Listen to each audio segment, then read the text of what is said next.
Alhamdulillahi Rabbil Alameen. Allahumma salli wa sallim wa barik ala Sayyidina Mulana Muhammadin wa alihi wa ashabihi ajma'in.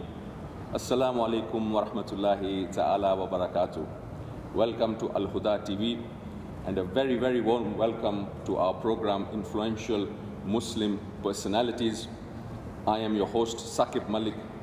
As you are aware, on this program we bring in our esteemed guests, we talk to them, we have a conversation with them, we try to glean from them matters about their lives, their personal lives, their careers, the choice of their careers, the role that Islam, our deen, plays in their lives, the kind of obstacles that they have faced, how they have overcome those obstacles.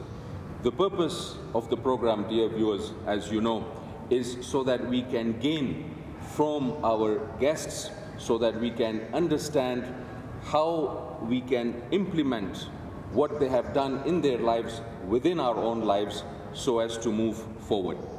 Today I have the special privilege and honor to have with us our guest, Sheikh Abdulhalim Hussein Athman. Welcome to the program, Sheikh Abdulhalim. Shukran. Sheikh Abdulhalim is the Senior Principal Kadhi, Nairobi. Inshallah, we will be speaking to him about his life's journey and to try and understand what he went through, how he has faced the challenges in life, how he has panned out his career, and how he takes deen as a bedrock for moving forward in his life. Once again, Sheikh Abdulhalim, a very, very warm welcome to you from all of us at Al Huda and from our viewers as well. So Sheikh Abdulhalim, if I could start with your childhood, like you mentioned. Could you tell us something about your early childhood, where you were born and where you were brought up, and your family setup? Okay. Assalamu alaikum, viewers. First, thank you for having us. It's a privilege and honor. So my name is Abdulhalim Hussein Athman. I'm a Kenyan. I was born in the coast region in Malindi. But I first went to school to Watamu Primary School and then to Malindi High School. And concurrently we were doing school and madrasa. Mashallah. So at those times you go to school in the morning, after Maghrib you go to madrasa up to Isha. So like that at Watamu Primary School, and going to Al-Ittihad. The Ustad Hussein Athman, my father, was my first Ustad, together with Ustad Juma at Al-Ittihad, Madrasa Al-Ittihad, Al-Islamiyya at Watamu, and then at Madrasa Al-Taqwa also, together with Ustad Idris. So at Form 1, I went to Malindi High School. Malindi High School also the same. As a day scholar, you go to school, and in the evening, you go to Madrasa between Maghrib and Isha at the Madrasa Tawheed at Malindi. I went to Malindi Form 1 to Form 4, and then Form 5 to Form 6. Then we probably the last loss in Form 6. So all the entire for 6 years I was at Malindi High School. I believe this was 1989. Absolutely. When the old system was phasing out. Yeah. Yes, I was part of that as well. Okay. So until you finish from Form 6. Yeah. Go one principal and 2 subsidiaries, but the intakes then we couldn't go into Kenya University, even at that time with that high achievement. So that was a bit depressing. Yeah. So we started a bit of working. Okay. Another aspect probably I want to share with views on my life individually. With my father was a teacher, as a scholar at the madrasa himself, based at Watamu. And you know, as a parent and as a leader and as a scholar, I was also very close with the other Muslims faithful in the mosque. So we'd play with our other friends, and but my father will move a lot out of the town for his activities, dawah activities. So one of the family members of one of the families in Watamu, the family of the Sheikh Abdulrazak Sheikh Alamudi. So we were friends with his children, and they just proposed to what I called my father, and they were very gracious to take me in their house. So I was not brought up by my own father. Even before I started primary, I was taken into the family of Abdulrazak Sheikh. And what was the reason for this? It was, like you said, because your father was moving out.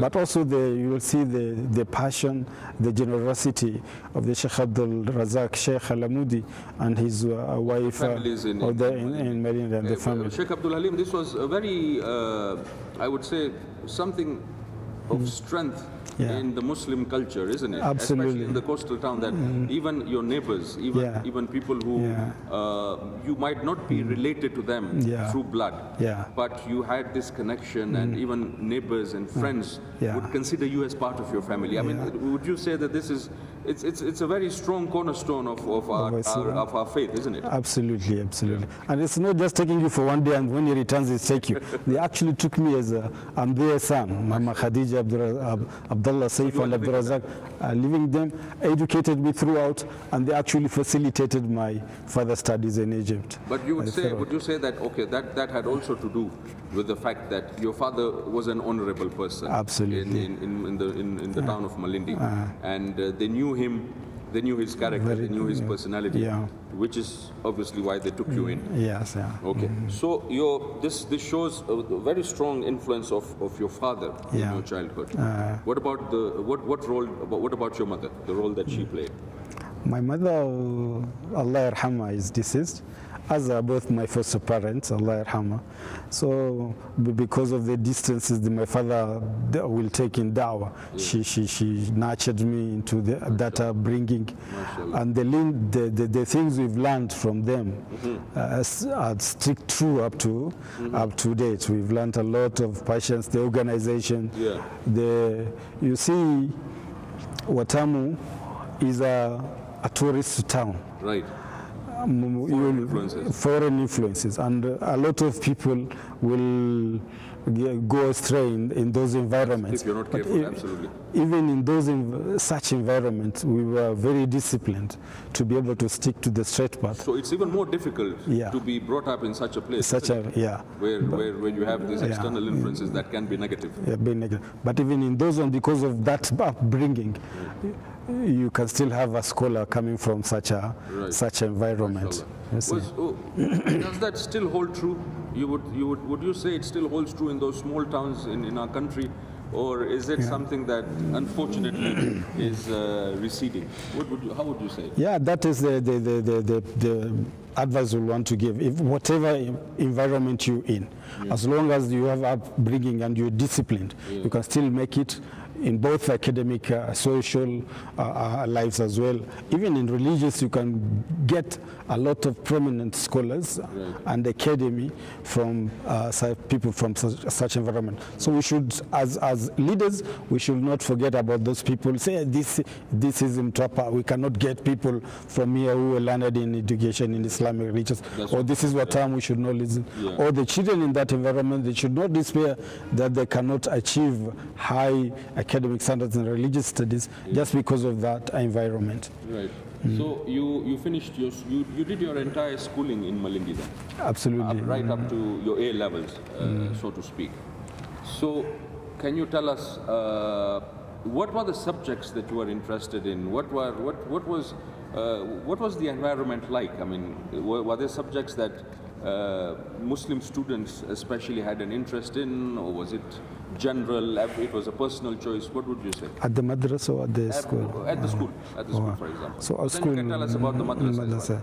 So at the madrasa we taught the same curricula that probably goes on to date, and that's a very strong curriculum that has a strong basis in Tawheed, Tafsir and Hadith and Lugha, Arabic language. So that is very Give us a background. Where was that from? Where did that curricular that you're talking about for the madrasa, where did that come from? Even the curricula, usually there are books from Egypt. The Nahul Wadih and the books that are available then are all coming from Egypt, basically. And the scholars of them the teachers will take like tafsir. Tafsir will do the tafsir, not asabuni, the simple but very widespread tafsir that was there. We will learn from. Give you a good foundation. A good foundation. School, I mean, in secular school, what kind of subjects were Muslim students interested in? Did they like sciences, for example, or was it for the arts? For me, it was the arts, because you just look at your attributes, your strengths, and then you focus in that. So I was very poor in mathematics only, a little bit, but then my teachers were encouraging me. I was very excellent in all the subjects except for mathematics. They wanted to encourage me, so I was following to become to the legal profession, and so you have to be very strong in history. And the languages, and we were very strong in that and the other subjects as well. So it was mostly a personal thing then. It was, I mean, it was personal. What every student had a personal liking. Yeah, at school, at the Malindi High School, we had counselors. Okay. That give you guidance on according to your strength. This is what will be the best for you, and they will let you choose. Sheikh Abdulhalim, I'm informed that we need to go on a small break. Inshallah, when we return, dear viewers, we'll talk to Sheikh Abdulhalim about his university education going forward. Please do not go far away. We will be back shortly.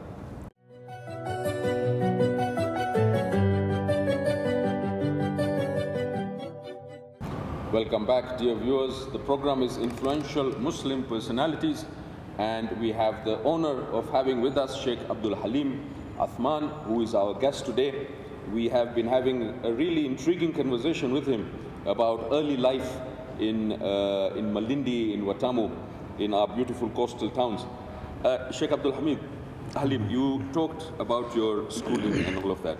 Let's proceed now to your university education and the path that you took towards your career. Tell us about that. Okay. So I got a scholarship to Egypt, to Al-Azhar University. How this came into was also a partnership between the Muslims then. I wonder whether it still exists.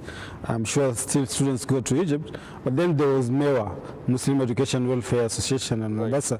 Now it's concentrating more on the medical aspect. But then they had a very strong programs in education. But the ones who secured the scholarship for us, and we went to Egypt. Were these fully paid scholarships? Full scholarship. Your boarding and everything? Everything, even a small stipend. The only thing they'll give you on the air ticket is the first one and the last one. So for holidays, you have to cut it yourself. But they will provide you for the air ticket, going and going back, and everything at the university, tuition, accommodation, food, and even give you a small stipend every month. Yeah, that was very gracious of them. I must say one thing to mention, that this opportunity came to me twice. One when I was in Form 2 at Malindi High School, and then I declined the offer. Then there was a madrasa a madrasa close to where I was at. There was that opportunity. I say I have to complete my secondary education, and that eventually helped me a lot, because in the profession I'm doing right now, if you don't have the good background, you don't have KCSE, then you probably not qualify to the other opportunities. That was a tawfiq min Allah, but it was a good decision. It was a good decision, and also when the orientation is good, eventually the chances can come again. So the next time it came, I went. I had already completed A levels, so my perception was that we will go directly into university. But when you go to Egypt, Al-Azhar, the systems in Egypt and Kenya, especially Al-Azhar, are different. So I had to start afresh. I've completed secondary school. I entered, because there everything is in Arabic, and it's not like here in Kenya. So we are not going to do what you are supposed to do here in Kenya. You obviously need to have a certain level, a certain proficiency level in Arabic before you can enter the university. But there you have to have the same standards, just like the Egyptians. So I had to go through secondary school again, all over. Many of our colleagues returned. They couldn't make it. But I persevered, I was patient, and I decided. It's very important. I said, it's 4 years, probably another one, but eventually this is an opportunity who will give you free tuition, everything at his own cost, the best. There was absolutely no discrimination between the Kenyans and the Egyptians. We get the same lecturers, but actually we are better off. We are given accommodation. Some of the Egyptians themselves are not given a special accommodation. So this is the importance of treating guests well, as is very crucial in our we must appreciate the Egyptians, the Egyptian government and the Egyptian people for that opportunity and that partnership that they gave to So tell us about your studies. How long did those, you have done, dear viewers, Sheikh Abdulhalim has got a BA in Islamic law at the Al-Azhar University. Tell us about that briefly, please. So I first went to the secondary in Alexandria, Egypt. We did my secondary education again all over, and then came to Al-Azhar in Cairo at the Madinatul Baus, and then we go to the Faculty of Law and Islamic and Sharia at the Hussein, which is one of the oldest and most prominent faculties of Islamic law all over the world. So we did at that faculty I specialized in Islamic law, and I was able to successfully complete my studies in 2001. I never repeated a year. I was able to, every year even the Egyptians were telling themselves, you see these Africans, you see them, but every year they are going with us. You find some Egyptians are failing, because they don't think they don't understand anything, because they are working hard, and we had very able faculty. So you would say focus is very important. Focus is very important. I mean, you could be there, you could have been distracted by a new country, freedom from your family. So I mean, those are some of the pitfalls that that students, when going overseas, those are the pitfalls they fall into. And mashallah, you had a very clear focus of what you wanted. Alhamdulillah, and it's very easy. Those who know Egypt and you live there, you can know that it's very easy to go astray if you are not disciplined as well. It's a free. They don't like those who go to Saudi Arabia, put you in campus and you can't go anywhere. You have the entire freedom. In Egypt, you have the freedom. A lot of freedom. What they want to see is your result at the end. There is a lot of academy at the university, and there are a lot of other programs at the mosque. You can actually get better and more education at the mosque, Al-Azhar mosque, from the teachers, even from than the other countries. So this was supplementing your studies? Yeah, you can supplement that. So it's not just in the university, it's going within the environment. At the Al-Azhar, and then every mosque, they have a lot of chefs. You learn something. You can be able to learn. MashaAllah. Okay, can we move forward now? When you came back, tell us about your career now, when you came back from Al-Azhar. Immediately I came back, I was lucky to get into Mombasa. At Mombasa I got the opportunity at Madrasatul Munawwara Al-Islam. Barely 2 months from the data, I was lucky, but then also the competence showed itself. I was lucky, Tawfiq min Allah subhanahu wa ta'ala. They were looking, I just presented my paper, I actually presented them late. At the moment they saw those papers, they said, this is the right person we want, and I was able to be employed. So that was my first employer after getting the... Before I went to Egypt, those 2 years, while I had completed Form 6, I was a teacher. I taught at Ngala Memorial Secondary School, Islamic and Swahili, also at Town Secondary at Malindi, just to keep my time busy just while the opportunity came. When I came, I got... at Madrasatul Munawwara, as you all know, it's now a college. It is one of the best run Muslim madrasa in Mombasa. So what was your role there? I was an administrator, assisting the headmaster as well as the faculty and the administrator. You had still not come into the role of a Kadhi yet? Then not. Initially, So I did that 2 years, and then it was advertised. I made my application, and it was successful. Also on the first interview, alhamdulillah, and I was taken in 2005, January. I joined the Kadhi. And so now you are in your true profession, what you had trained for. Yeah, I was. So how was that?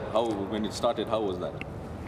It was challenging in a way, because then I had more income at Madrasatul Munawwara than the income that was offered at the judiciary as a Kadhi, you can imagine.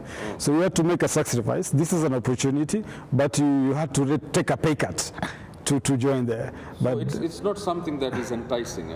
Then it wasn't. Then it wasn't. Yeah. But alhamdulillah subhanahu wa ta'ala, situation is different. It's absolutely different. The terms are different. We fought.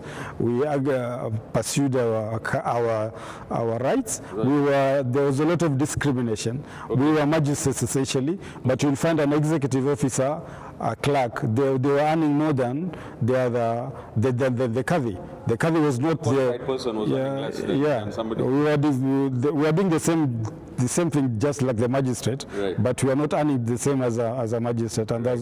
that was very frustrating. Right. But alhamdulillah, especially the moment Justice Mutunga came, right. he saw those disparities, and he was very annoying. He said this can't work, and he worked out too, so that we are at the same level right now. So would you say that encouraged some of our Muslim students to come to pursue a career in judiciary, in Islamic Sharia? Would you say that? Yes, I'm very positive that is the case.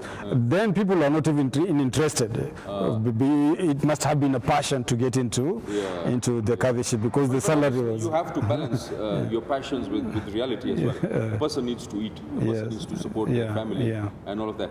Sheikh Abdulhalim, if you could talk to us a little bit about Sharia. You see, Islamic Sharia, it gets, I mean, as Muslims, we know its importance. We appreciate its importance. We know that these are the laws sent to us by Allah subhanahu wa ta'ala. They are for our guidance. They are for our benefit.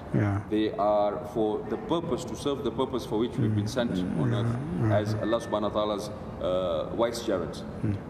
Some people might have a negative perception, or some people who are not Muslims might have a different perception. Tell us a little bit, very briefly, the importance of Sharia in a Muslim's life. First, we must be grateful to Allah subhanahu wa ta'ala, the history of the Kadhi's court, that we are Muslims in a country that is not Islamic, but then we are able to practice our religion to the extent of, at least in the extent of Islamic family law. It is actually protected. And the Kadhi's court is one of the oldest legal institutions in Kenya. It was there in existence even before these magistrates and the normal courts that are there were in existence.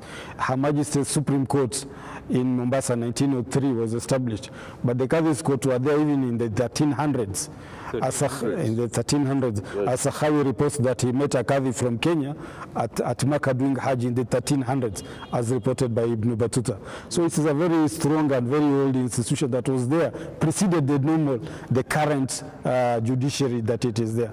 So when Kenya was decided to get independence, and there's that agreement between the prime ministers of Kenya and the prime ministers of Zanzibar and prime minister of Oman to give it so that they can be there. There's that agreement that this will continue.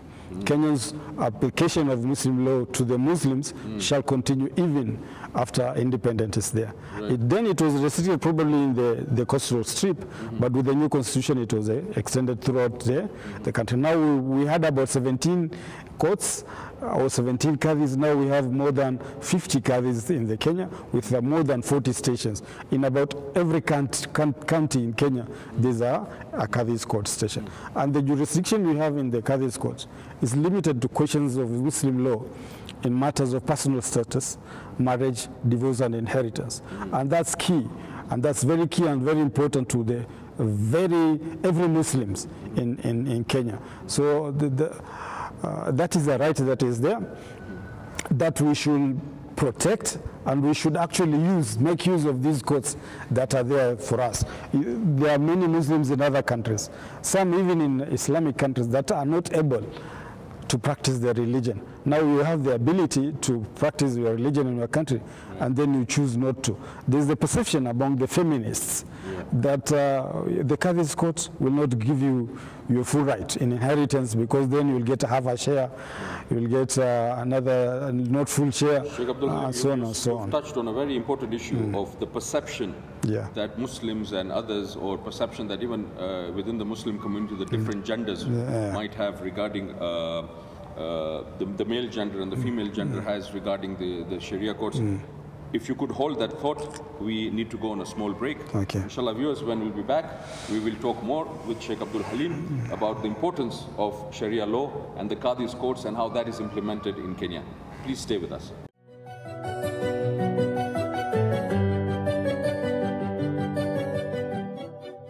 Assalamu alaikum, dear viewers. Welcome back to our final segment on influential Muslim personalities. Our guest is Sheikh Abdulhalim Athman, and just before we went on the break, he was expounding to us about the role that Sharia plays, about the Kadhi's courts in the Kenyan setup, how the Kadhi's courts started. They preceded even the secular courts that we have in this country. And he touched on a very important point before we went on the break, and that was the perception that people have regarding the Kadhi's courts and Sharia, and especially the perception that the female gender has, Muslim women have towards this. Please, Sheikh Abdulhalim, if you can expound on that very important point for us. Okay, Bismillah ar-Rahman ar-Rahim. So there are these perceptions that are being advertised or being given prominence by feminists about the rights of women in Islam generally, and because the Kadhi's court is an Islamic institution, or it's there for the Muslims in Kenya, they try to downright to move Kenyans away from the Kadhi's court. So actually these are perceptions, it's not the reality. Those who come to get our rights in the courts, they will acknowledge that most women get their rights from the Kadhi's court. Even talking about from the point of view of the actual cases. Yeah, if you study the case histories, yeah, and the judgments which have been given on those cases, yeah, you're saying that a lot of them are in favor of the women. That's where the women can run to, and they get their rights. Otherwise, they will not be coming in their numbers, and it's been growing. The trend has been growing. Whether it's a question of children rights, whether it's a question of custody, whether it's a question of inheritance. You know, most of our communities, they will disinherit women. They will always get their rights whether they are divorced women who are not getting their rights, they will be getting their rights with the Kadhi's court. And we are partnering even with the international organizations, the IDLO, International Development Law Organization, is an international organization that has partnered even with the Kadhi's court because they actually see the impact we are having on Muslims. Sometimes also we had partnerships with UNIFEM, a United Nations organization that took out the Kadhis for seminars and so on, and partnerships, because they appreciate the role that we're playing into Muslims. What are those partnerships? I mean, what are these foreign bodies that you mentioned? What is their ambit? What do they do? And how have the Kadhi's courts partnered with those? They come for training. They come to you for training? Yeah. They partner with the judiciary. Then we want to train to give the Kadhis opportunity to train, right, and so that the Kadhis can develop jurisdiction, they can exchange views, right, and so on. Also, the IDLO, for example, we've not had the rules, yeah, for the Kadhi's court for a long time. The Kadhi's Court Act, Cap 11, says the Chief Justice has to make rules. But we didn't have, to make rules or laws, yeah, it takes a lot of money, yeah, a lot of expertise. Right. So the IDLO had a consultant, they paid him, and it was a process, and now we have the Kadhi's Court rule. We appreciate their role. We also have the Kadhi's Court bench book and the Kadhi's Court marriage book. All these were facilitated with the partnership with such organizations. I'm just curious, because you mentioned that people have this wrong perception now, and then you told us that women have actually found success, they found solace, they've been able to claim their rights when they've come to the Kadhi's courts. Do you have a publication, a newsletter, or something where these cases, without maybe mentioning names, but cases are highlighted, yeah, where women have been successful, have successfully fought for their rights, so as to encourage the general public, the general Muslims within Kenya to access these courts which are there for them?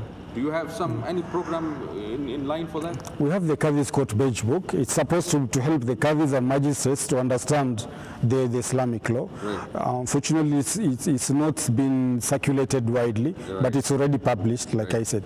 Also, but our our judgments and rulings are published on the website, Kenya Law website. Right. So every time so they're accessible to they're accessible. It's free online. Right. You can access these judgments. Okay. And some of those judgments have even been adopted by the High Court, and even the academia in other countries. So it's a recognition and an acknowledgement of the work. Yes, absolutely. Right, right. So, mashallah, that was very enlightening.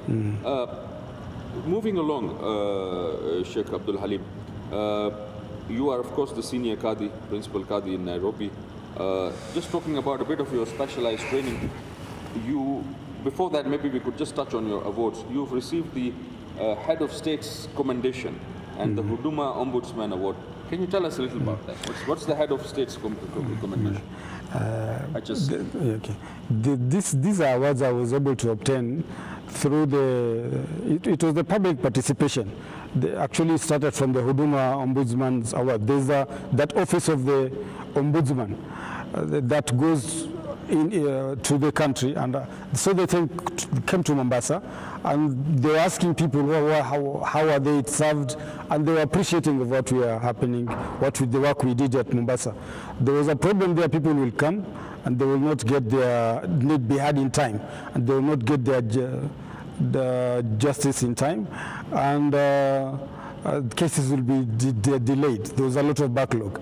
Alhamdulillah, with Tawfiq and a little bit of organization and cooperation, we were able to hear their cases very fast, and you get judgments. So the people inputs in that one made that organization, the Ombudsman, to give me that award. And as a result of that one, it's a national organization. Has its headquarters here in Nairobi. Then was one of the chair is now in the Senate.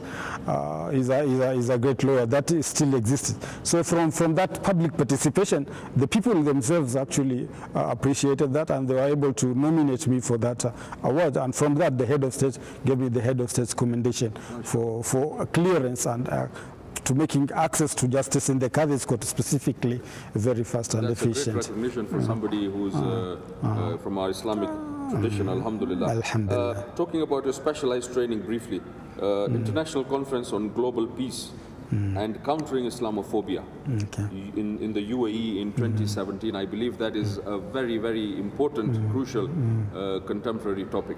What was this about, briefly? So this was this time that the West, especially after the 9/11, there are a lot of perception worldwide about Muslims, and there was this negative attitude.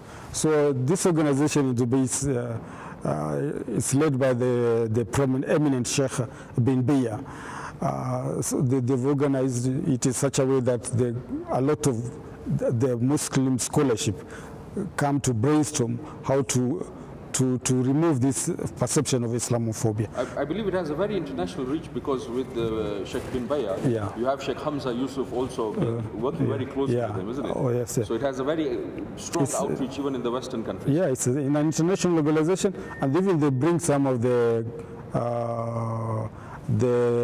Christian scholars as well, and they participate, and they showcase the success stories that they do. They even give an award, international award, for an organization that spearheads removal of Islamophobia. How did you translate that when you came to Kenya? How was that translated? How did that sort of help us here in Kenya?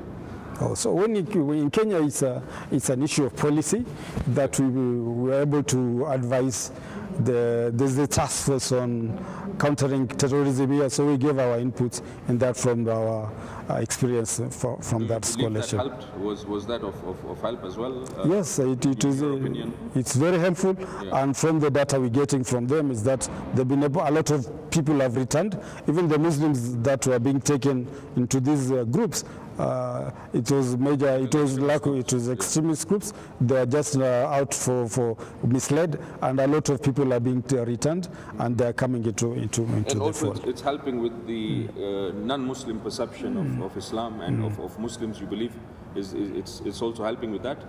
apart from just the Muslims coming back, has it sort of given a positive vibe, so to speak, about... To some extent, you know, that is an interaction somebody probably needs. It's an ongoing process. Yeah. But generally in Kenya, we are good. Yeah. Here in Kenya, the situation is, alhamdulillah, there is an understanding. And things have come. Something that is really, that really touched me, Sheikh Abdulhalim, which is a part of your work, and which is something that really, alhamdulillah, speaks volumes about your character, is that you are also involved as a voluntary, something on a voluntary basis, in mentoring new Qadhis. Yeah. And you do this as on a voluntary basis. Yes. Yeah. Please tell us something about that. So, what made you do that, and why do you see the need for that? So that is part of the passion and wajib. The only thing, you know, everything you're doing is not just for yourself, and it's a wajib.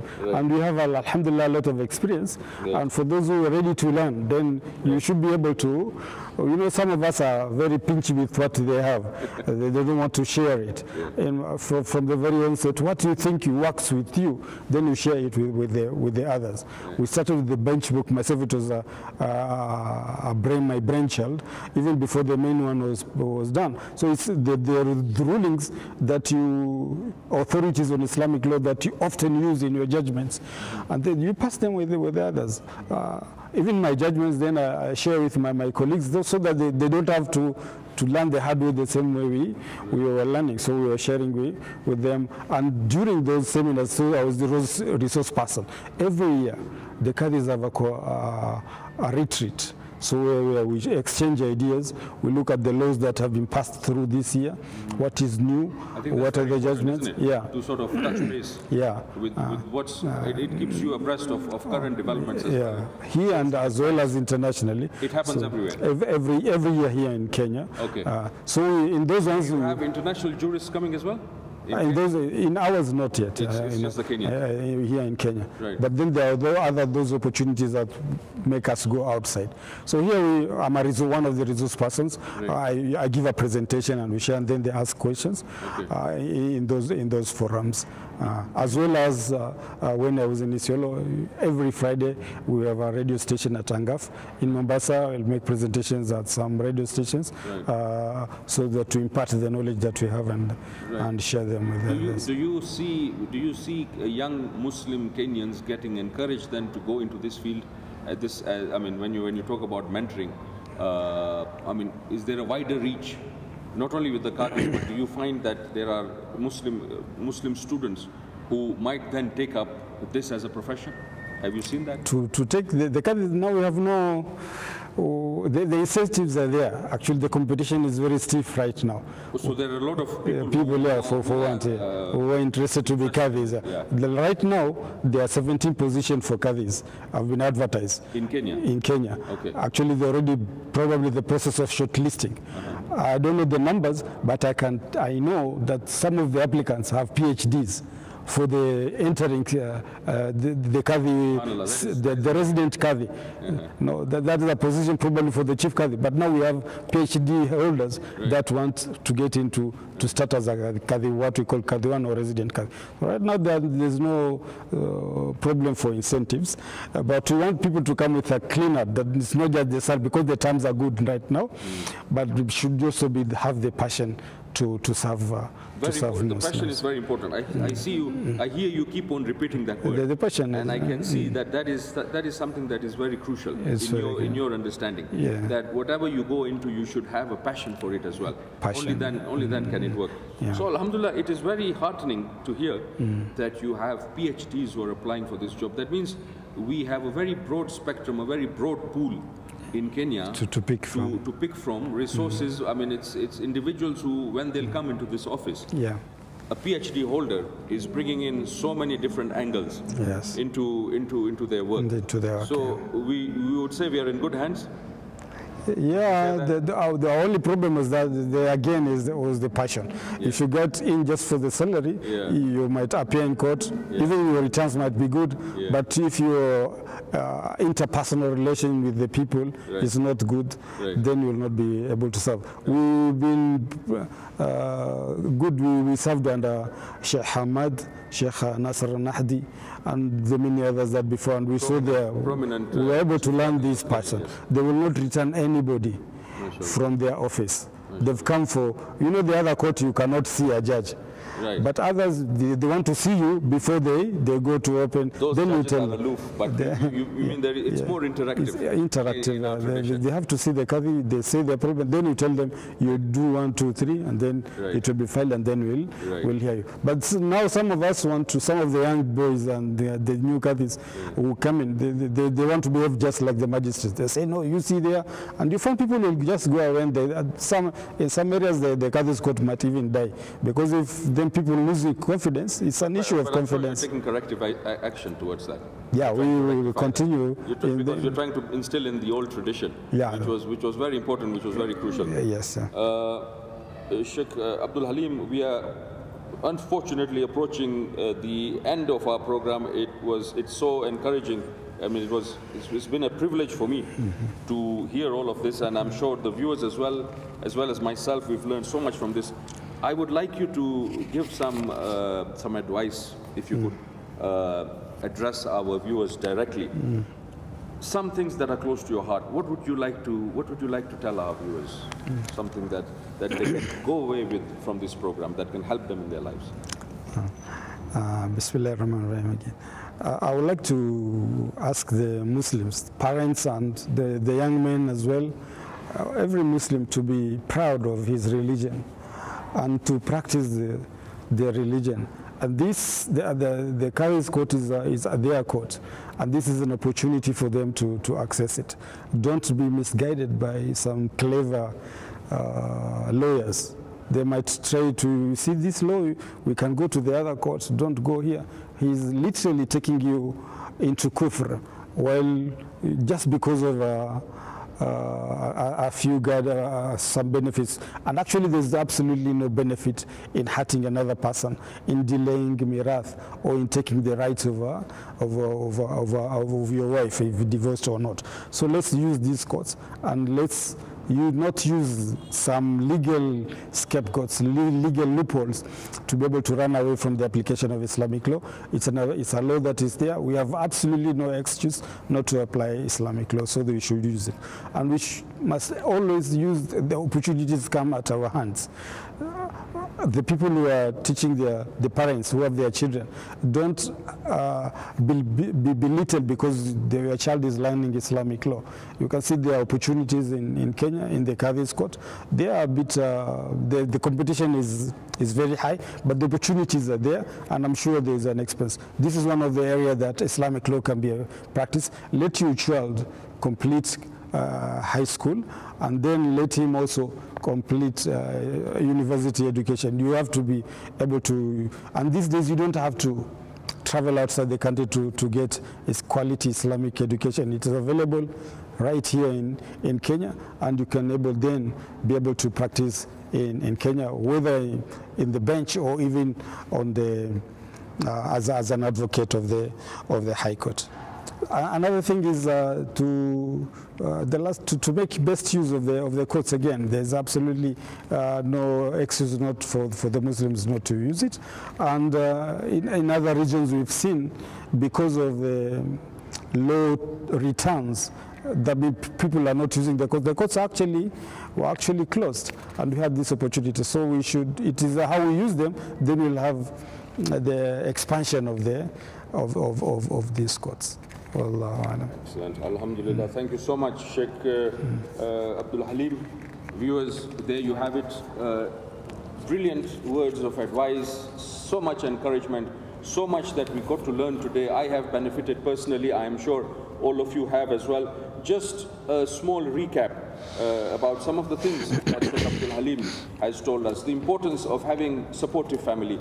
And viewers, this is something that this is a common thread that you've seen, alhamdulillah, with all of our guests here at Influential Muslim Personalities. Very important to have a strong family background, a strong bedrock, parents that are encouraging, a community that was encouraging, people who took Sheikh Abdulhalim in when he was a young boy. This shows the importance of having strength in our community, of having a supportive network. These are principles of Islam. These are not something that is alien for us. These are principles that we have given to the world. And these are principles that we ourselves need to implement. We need to practice. We need to strengthen within ourselves. A nurturing father. Importance of education. You heard Sheikh Abdulhalim repeat the word passion. And this was something that was really endearing for me, and I'm sure for you as well. You have to have a passion going forward. It's not just about the money, like he said. It's not just about what is in it for you. It's the passion. You should have a passion for what you want to do. And connected to that, the desire to give back to the community, the desire to help, support the society. If somebody has helped you, you need to help others as well. His work, alhamdulillah, in mentoring the other Qadis, his desire to see a strong judiciary once he retires, once he leaves his post. This is what propels us forward. To fight for your rights. When he came into the system, he found that people were not, the Qadis were not getting remuneration that was commensurate with their abilities, with their studies. Alhamdulillah, they successfully fought for that. They got their rights. They have moved forward. We need to move forward as a community. We need to glean. We need to take in lessons from our personalities, from the Muslim personalities. Alhamdulillah, they are within us. They live within us. We need to pick from them. We need to understand from them. We need to implement. We need to copy what it is that they have provided for us. We hope that we have been some help in giving our people, in giving especially our youngsters encouragement in moving forward, in being able to follow their desires, to have a passion not just for themselves, but for the wider society as well.